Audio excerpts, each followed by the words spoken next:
నమస్కారం, నా పేరు శివ. అందరూ ఉన్నారు ఫ్రెండ్స్. ఇవాళ వీడియోలో ఈపీఎఫ్ ఖాతాదారులకి ఒక ఇంపార్టెంట్ విషయాన్ని నేను చెప్పబోతున్నాను. వీడియోకి వెళ్ళే ముందు ఇలాంటి విషయాలు మీరు మరింత తెలుసుకోవడం కింద సబ్స్క్రైబ్ బటన్ ఉంది, అంటే ఆప్ చేసి మన ఛానల్ సబ్స్క్రైబ్ చేసి పక్కనే ఉన్న బెల్ బటన్ని యాక్టివేట్ చేయండి. అండ్ అంతేకాకుండా లైక్ చేయండి.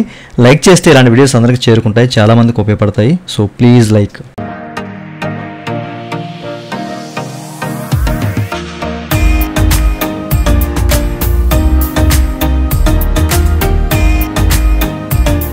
ఇక టాపిక్లోకి వెళ్ళే ముందు ఈపీఎఫ్ సంబంధించినటువంటి క్వైరీ సర్వీస్ కావాలంటే నన్నైతే కాంటాక్ట్ అవ్వచ్చు. నా వాట్సాప్ నెంబరు ఈ వీడియో కింద మీకు డిస్క్రిప్షన్ ప్రొవైడ్ చేశాను. వాట్సాప్ ద్వారా మాత్రమే నన్నైతే కాంటాక్ట్ అవ్వండి. అయితే ఈ వీడియోలో చాలామందికి ఎదురవుతున్న సమస్య ఏంటి అంటే కనుక మీకు ఒక ఇమేజ్ని ఓపెన్ చేసి చూపిస్తాను, మీకు చెక్ చేసుకోవచ్చు. ఓకేనా? పీఎఫ్ విత్డ్రా చేస్తున్నప్పుడు ఏంటంటే please update your latest authenticated Aadhaar through your employer లేదా యూనిఫైడ్ పోర్టల్, అంటే మనమైనా కానీ చేంజ్ చేసుకోవచ్చు అనమాట. ఎందుకు ఇలా వస్తుందంటే కనుక మన డేటాబేస్, మన యొక్క డెమోగ్రాఫిక్ డేటా ఏదైతే ఉందో, ఓకేనా, మన నేము, మన డేట్ ఆఫ్ బర్త్, మన జెండరు, ముఖ్యంగా ఈ మూడిట్లో ఏదైనా ఇష్యూ ఉంటే కనుక మనం పిఎఫ్ విత్డ్రా చేస్తున్న టైంలో ఈ విధంగా వస్తుందన్నమాట. ఓకే, ఈవెన్ మన ఫాదర్ నేమ్ కూడా, అది కూడా మనం కరెక్ట్గా ఉండేలా చూసుకోవడం చాలా వరకు బెటర్. ఓకేనా? పిఎఫ్ విత్డ్రా చేస్తున్నప్పుడు please update your latest authenticated Aadhaar through your employer లేదా యూనిఫైడ్ పోర్టల్ అని చెప్పేసి ఇలా మనము పిఎఫ్ విత్డ్రా చేసుకుంటానికి వీలు కాకుండా ఈ ఎర్రర్ వస్తూ ఉంటుందన్నమాట. ఓకే, ఈ గమనించాలి. అయితే మావన్నీ కరెక్ట్గానే ఉన్నాయి. మా నేమ్ కరెక్ట్గా ఉంది, మా డేట్ ఆఫ్ బర్త్ కరెక్ట్గా ఉంది, జెండర్ కరెక్ట్గా ఉంది, మా ఫాదర్ నేమ్ అన్నీ కరెక్ట్గానే ఉన్నాయి.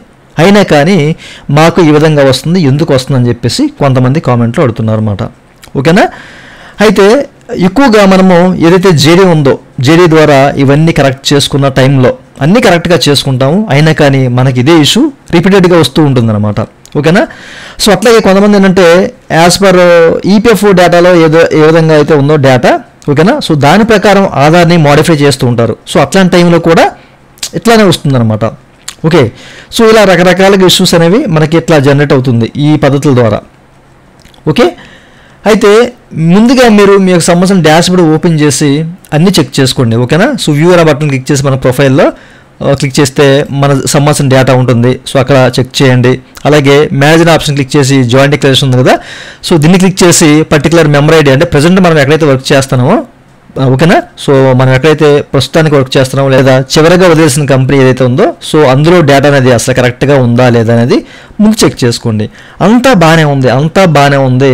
బట్ ఇక్కడ ఆధార్ దగ్గర, ప్రొఫైల్ ఇన్ఫర్మేషన్ దగ్గర ఆధార్ ఇక్కడ మనకి అన్డిఫైన్డ్ అని చెప్పేసి కనిపిస్తుంది అనమాట.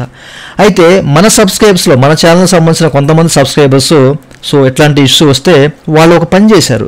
ఆ పని చేయడం వల్ల వాళ్ళకి సంబంధించిన ఇష్యూ అనేది పోయిందనమాట. ఓకేనా? ఇక్కడ వెరిఫై అని చెప్పేసి గ్రీన్ కలర్లో ఒక మార్క్ అయితే రావడం జరుగుతుంది అనమాట, వెరిఫై అని చెప్పేసి. ఓకే, మీరు కేవైసీ ఓపెన్ చేసి అక్కడ మీరు చెక్ చేసుకున్నా మనకు ఆధార్ లింక్ అయి ఉంటుంది కదా.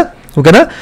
ఆధార్ లింక్ అయి ఉంటుంది, బట్ అక్కడ కూడా వెరిఫై అని చెప్పేసి వస్తుంది. బట్ ఇక్కడ మన సంబంధించిన మెంబర్ ప్రొఫైల్లో మాత్రం ఇక్కడ అన్డిఫైన్డ్ అని చెప్పేసి రావడం జరుగుతుంది అనమాట.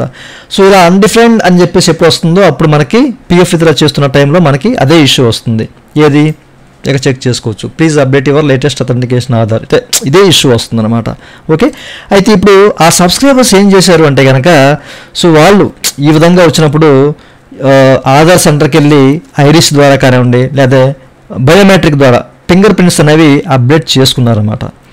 ఈ విధంగా ఈ ప్రక్రియ చేయడం వల్ల వాళ్ళకి ఈ ఇష్యూ ఏదైతే ఉందో, ఈ అన్డిఫైన్డ్ అనే ఇష్యూ ఏదైతే ఉందో ఇది పోయింది. ఓకేనా?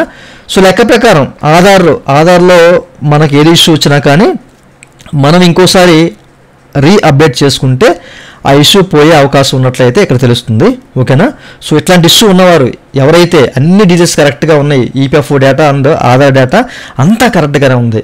కరెక్ట్గా ఉన్నప్పుడు మీరు ఏం చేస్తారంటే ఒకసారి ఆధార్ సెంటర్కి వెళ్ళండి. సెంటర్కి వెళ్ళి మీరు మీ సంబంధించిన బయోమెట్రిక్, ఓకేనా, వేలి ముద్రలో ఒకసారి అప్డేట్ చేయించుకోండి. ఓకే, అప్డేట్ చేయించుకుంటే మీకు ఈ ఇష్యూ అనేది పోయే ఛాన్స్ 100% ఉంది. ఎందుకంటే నన్ను కాంటాక్ట్ అయిన ఆ సబ్స్క్రైబర్స్ చేసిన పని ఇదే. ఓకేనా?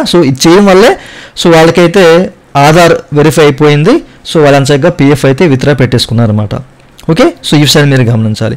ఈ విధంగా చేస్తే మీకు అవకాశం అయితే ఉంది. ఒకసారి ఇట్లాంటి ఇష్యూ ఉంటే కనుక మీరు తప్పనిసరిగా ఆధార్ సెంటర్కి వెళ్ళి మీ బయోమెట్రిక్ ఐరిష్ కానివ్వండి మీరు ఒకసారి అప్డేట్ చేసుకోండి, అప్పుడు మీకు ఇష్యూ అయితే పోతుంది. లేదు ఇక్కడ మనకు డిఫెక్ట్స్ ఉన్నాయి ఆధార్లో, అంటే ఆధార్ అండ్ మన ఈపీఎఫ్ఓ డేటాలో ఇక్కడ పేరు కొంచెం డిఫేర్ ఉంది, లేదా డేట్ ఆఫ్ బర్త్ ఏదైనా ఇష్యూ ఉంది అనుకుంటే కనుక మీరు జేడీ ద్వారా మార్చుకోవచ్చు. అది ఎట్లా మార్చుకోవాలి అనేది మీకు ప్రీవియస్ వీడియో చెప్పాను. మార్చుకున్న తర్వాత కూడా ఒకవేళ ఇదే ఇష్యూ వస్తే కనుక మళ్ళీ మీరు ఏం చేస్తారంటే ఓకేనా, అప్పుడు మీరు ఎక్కువ జేడీ ద్వారా మార్చుకున్న వాళ్ళకి ఇష్యూ వస్తుంది. సో అప్పుడు మీరు ఆధార్ సెంటర్కి వెళ్ళి ఒకసారి ఫింగర్ ప్రింట్స్ అనేవి అప్డేట్ చేసుకోండి. ఎందుకంటే కొంతమంది ఏం చేస్తారంటే 10 years నుంచి ఆధార్ ఫింగర్స్ అనేవి అప్డేట్ చేసుకోరు. అసలు ఆధార్ జనరేట్ అయిన తర్వాత వాళ్ళు 10 సంవత్సరాల తర్వాత ఒకసారి కూడా అప్డేట్ చేసుకోరు, ఫింగర్ ప్రింట్స్ అనేవి అప్డేట్ చేసుకుని ఉండరు కదా. సో అట్లాంటి వాళ్ళకి ఇష్యూ జనరేట్ అవ్వచ్చు మేబీ, ఓకేనా. సో ఒకసారి క్రాస్ చెక్ చేసుకొని మీరు ఒకసారి ఈ పద్ధతి ద్వారా ట్రై చేయండి, ఓకేనా. 100% మీకు ఈ ఇష్యూ అయితే పోయే ఛాన్స్ అయితే ఉంది. ఓకే, సో ఇంకా మీకు ఏమైనా డౌట్స్ ఉంటే కింద కామెంట్ సెక్షన్ కామెంట్ చేయండి. అండ్ నన్ను కాంటాక్ట్ అవ్వండి, నా వాట్సాప్ వీడియో కింద మీకు డిస్క్రిప్షన్ ఉంది. సో వాట్సాప్ ద్వారా నన్ను కాంటాక్ట్ అవ్వచ్చు. ఇదనే వాళ్ళ వీడియో. ఈ వీడియో మీకు నచ్చినట్లయితే కనుక వీడియో కింద లైక్ బటన్ లైక్ చేసి సపోర్ట్ చేయండి. అలాగే 2 నిమిషాలు మీరు మధ్య వీడియో కింద సబ్స్క్రైబ్ ఉంటుంది అంటే యాప్ చేసి సబ్స్క్రైబ్ చేసి పక్కన thank you for watching and జై హింద్.